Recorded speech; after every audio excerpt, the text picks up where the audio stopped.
정미선은 창가에 서서 은평구 다세대 주택 3층 아래를 내려다보았습니다. 남편과 40년을 산 집, 이제는 혼자 남은 집이었습니다. 벽시계 소리가 유난히 컸습니다.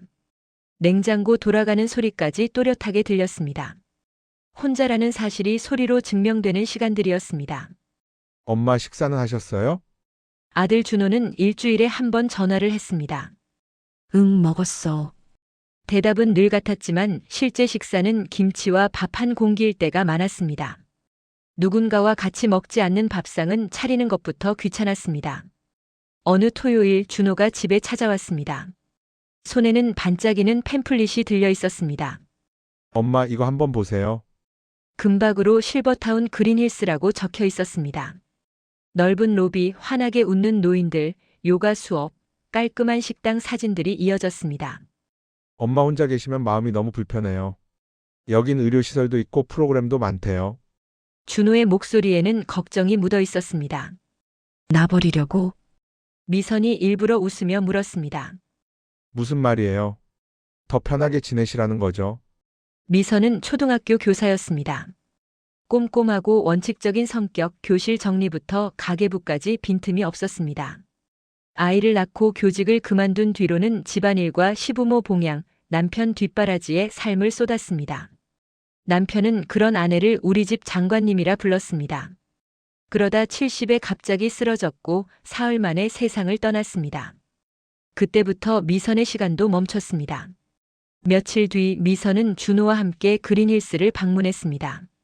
로비는 팸플릿보다 더 밝았습니다. 직원들은 친절했고 안내를 맡은 김 과장은 단정한 30대 여성이었습니다. 어르신, 저희 시설은 의료진이 24시간 상주합니다. 식사는 영양사가 직접 관리하고요. 방은 호텔 객실처럼 정갈했습니다.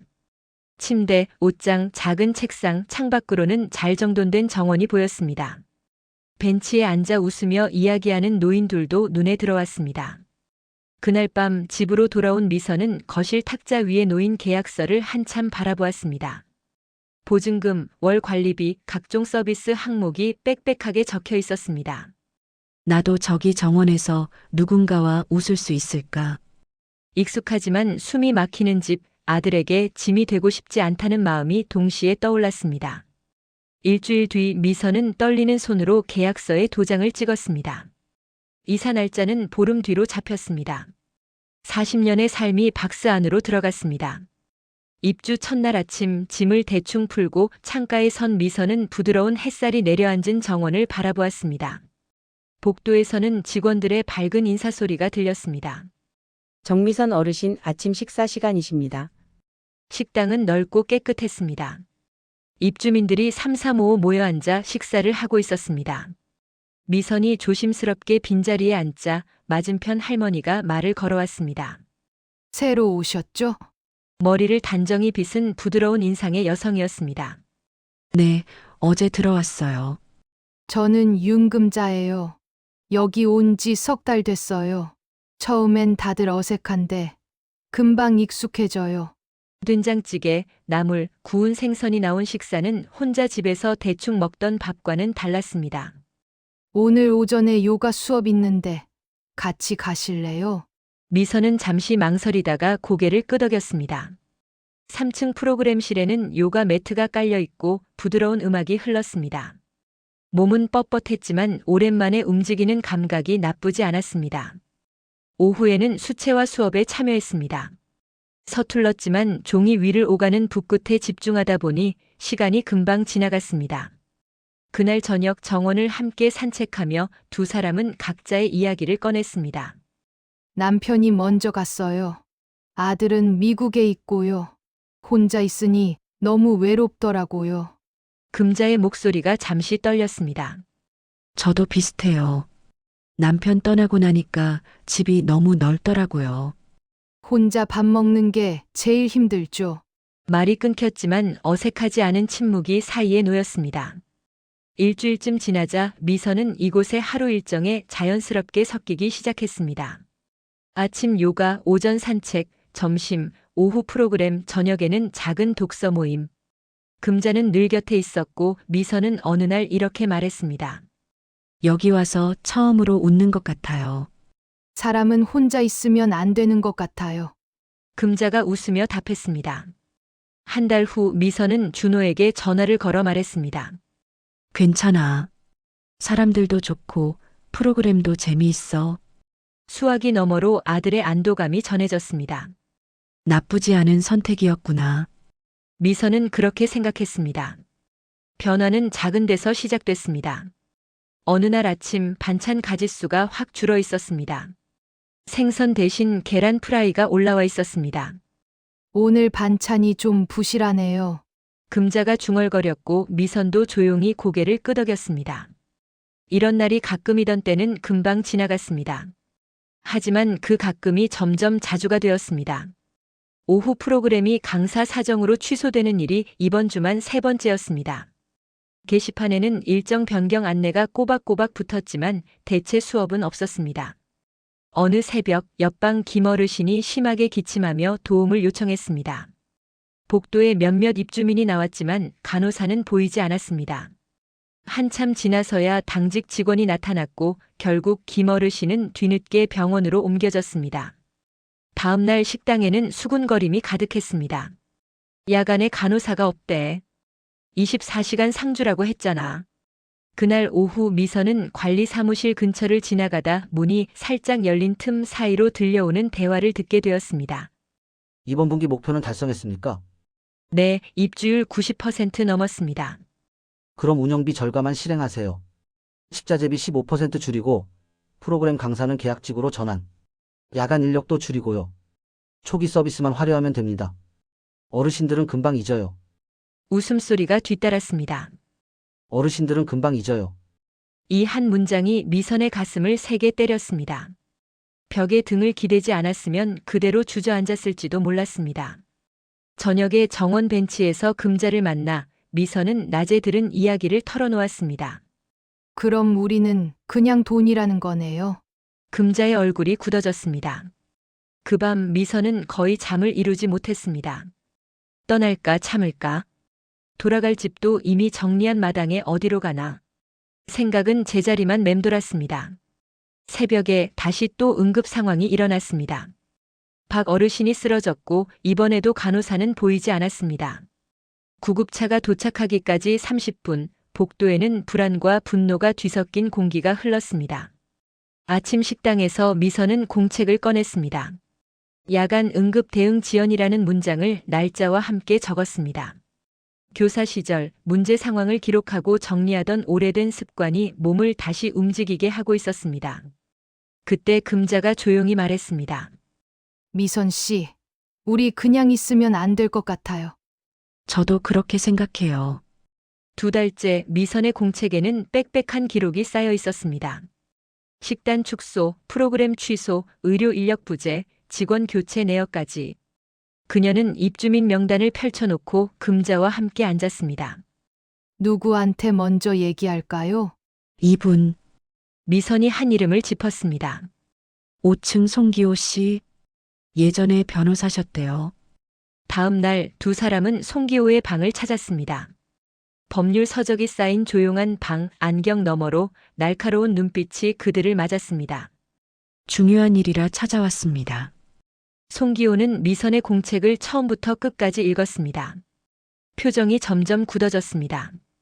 증인은 제가 직접 들었고 금자 씨도 함께 있었어요. 송기호는 눈을 감았다가 천천히 떴습니다. 허위 광고, 계약 불이행, 안전 문제까지 다 걸립니다. 소송도 가능하지만 시간이 오래 걸리고 비용도 들죠. 다른 방법을 먼저 쓰죠. 집단 항해, 계약 해지 요구, 언론 제보 준비. 우리가 많을수록 유리합니다. 일주일 동안 셋은 입주민들을 1대1로 만났습니다. 나이 들어 싸우기 싫어요. 보증금 못 돌려받을까봐 무서워요. 이사 갈 데도 없는데요. 두려움 섞인 말들이 반복됐지만 송기호는 차분히 계약서 조항과 권리를 설명했고 미선은 기록을 보여주며 구체적인 변화를 짚었습니다. 금자는 옆에서 우리가 같이 움직이면 달라질 수 있다고 다독였습니다. 결국 35명 중 22명이 동의 서명을 남겼습니다. 과반이 넘었습니다. 이제 움직입시다. 송기호가 말했습니다. 월요일 오전 입주민 대표 5명이 관리 사무실에 들어갔습니다. 복도에는 다른 입주민들이 조용히 지켜보고 있었습니다. 입주민 22명의 집단 민원입니다. 송기호가 서류를 책상 위에 올렸습니다. 관리소장 최민수의 얼굴이 서서히 굳었습니다. 허위 광고, 계약 불이행, 의료 인력 축소. 모두 문서화했습니다. 오해가 있으신 것 같은데요. 오해 아닙니다. 이번엔 미선이 나섰습니다. 떨리는 손을 꼭 쥐고 서 있었습니다. 제가 직접 들었어요. 초기 서비스만 화려하면 된다. 어르신들은 금방 잊는다고. 최민수의 얼굴이 창백해졌습니다. 증거가 있습니까? 22명의 기록과 증언이 증거입니다. 송기호는 계약 해지 요구서를 책상 위에 내려놓았습니다. 위약금 없이 전액 환불, 일주일 내로 답변을 주십시오. 그렇지 않으면 소송과 언론 제보로 가겠습니다. 소장은 받아들이기 어렵다는 말만 되풀이했고 대표단은 더 이상 말을 섞지 않고 방을 나왔습니다. 복도에 서 있던 입주민들이 조심스레 박수를 쳤습니다. 사흘 후 본사 임원이 내려왔습니다. 일부 서비스에 미흡함이 있었음을 인정합니다. 형식적인 사과와 함께 답변이 이어졌습니다. 원하시는 분들께는 위약금 없이 전액 환불해드리겠습니다. 한 달 이내로 처리하겠습니다. 완벽한 승리는 아니었지만 입주민들은 작은 함성을 삼킨 듯한 표정을 지었습니다. 미선은 그 자리에서 처음으로 우리가 해냈다는 감정을 느꼈습니다. 70이 넘어 얻은 작은 승리였습니다. 한 달 후 미선과 금자는 실버타운을 떠났습니다. 둘이 함께 고른 작은 투룸 아파트였습니다. 각자 방 하나, 거실 하나, 창밖으로는 공원이 보였습니다. 여기 좋네요. 창가에 선 금자가 말했습니다. 그러게요. 우리가 정한 곳이니까. 두 사람은 편안하게 웃었습니다. 보증금은 약속대로 전액 돌려받았습니다. 송기호가 끝까지 확인해준 덕분이었습니다. 다른 입주민들도 각자 갈 곳을 정해 떠났습니다. 아침 뭐 먹을래요? 같이 먹으면 다 맛있죠? 두 사람은 계란을 삶고 빵을 굽고 커피를 내렸습니다. 식탁 위에 놓인 음식은 많지 않았지만 함께 준비한 밥상은 오랜만에 풍성해 보였습니다. 오후에는 근처 복지관에 들렀습니다. 걸어서 10분 거리였습니다. 복지관에는 요가, 노래교실, 서예, 탁구 등 다양한 프로그램 안내판이 붙어 있었습니다. 여기도 프로그램이 많네요. 여긴 무료고, 그리고 속이지 않죠. 미선은 작게 웃으며 말했습니다. 두 사람은 요가와 미술 프로그램에 함께 신청했습니다. 한 달쯤 지났을 때 복지관 관장이 미선과 금자를 따로 불렀습니다. 두 분 혹시 강연 한번 해주실 수 있으세요? 강연이요? 시니어 레지던스 경험담이요. 다른 어르신들도 알아야 할 것 같아서요. 잠시 망설였지만 미선은 이내 고개를 끄덕였습니다. 해볼게요. 일주일 뒤 복지관 강당에 의자 50개가 놓였습니다. 어르신들이 하나둘 들어와 자리를 채웠습니다. 미선은 단상 앞에 서고 금자는 옆자리에 앉았습니다. 안녕하세요. 저는 정미선이라고 합니다. 목소리가 조금 떨렸지만 미선은 이야기를 시작했습니다. 남편을 잃고 혼자 남은 시간, 화려한 실버타운의 첫인상, 점점 드러난 모순과 위험 몰래 들은 대화 기록을 시작한 이유, 입주민들이 함께 목소리를 내기까지, 그리고 결국 계약을 해지하고 나온 과정까지. 강당은 조용했습니다. 누군가는 고개를 끄덕였고 누군가는 눈가를 훔쳤습니다. 미선은 마지막 문장을 입에 올렸습니다. 여러분, 늦어도 괜찮습니다. 우리 인생의 주인공은 아직도 우리입니다. 천천히 퍼져나가는 박수가 강당을 채웠습니다. 강연이 끝난 뒤 여러 어르신들이 다가왔습니다.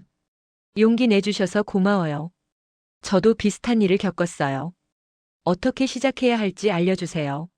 미선과 금자는 한 사람 한 사람의 이야기를 들으며 답했습니다. 그날 이후로 다른 복지관과 주민센터, 노인회에서도 강연 요청이 들어오기 시작했습니다. 때로는 송기호도 함께 와 법적 조언을 덧붙였습니다. 우리가 이런 일을 하게 될 줄은 몰랐어요. 어느 날 차를 마시며 금자가 말했습니다. 그러게요. 그래도 나쁘지 않네요. 맞아요. 의미 있는 것 같아요. 어느 봄날 공원 벤치에 나란히 앉아 햇살을 맞으며 금자가 물었습니다. 미선 씨, 후회 안 해요? 미선은 잠시 생각하다가 대답했습니다. 아니요. 싸운 건 잘한 것 같아요. 그냥 참고만 살았으면 지금도 거기서 밥 반찬 세는 중이었을 거예요. 맞아요. 이제는 우리가 정한 집에서 우리가 정한 일정으로 살잖아요.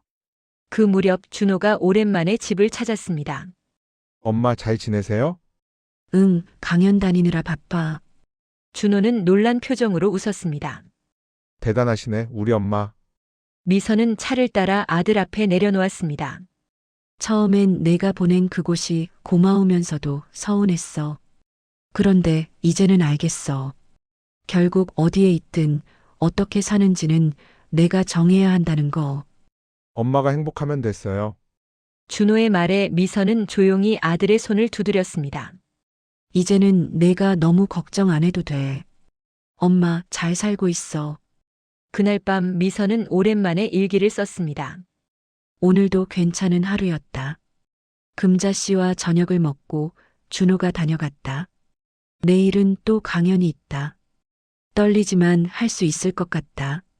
70이 넘어서도 이렇게 새로 시작할 일이 많을 줄 몰랐다. 일기장을 덮고 불을 끄자 창밖으로 조용한 달빛이 들어왔습니다. 다음 날 아침 금자가 문을 두드렸습니다. 미선 씨, 산책할래요? 좋아요. 두 사람은 공원 산책로를 천천히 걸었습니다. 서두를 이유는 어디에도 없었습니다. 우리 잘 살고 있는 거 맞죠? 금자가 웃으며 물었습니다. 미선은 하늘을 한번 올려다보고 고개를 끄덕였습니다. 응. 우리답게 살고 있잖아요. 앞으로 얼마나 많은 날이 남았는지는 알 수 없었습니다. 하지만 오늘만큼은 분명했습니다. 오늘 그들은 누군가의 입주민 번호가 아니라 자기 삶의 주인공으로 살고 있었습니다.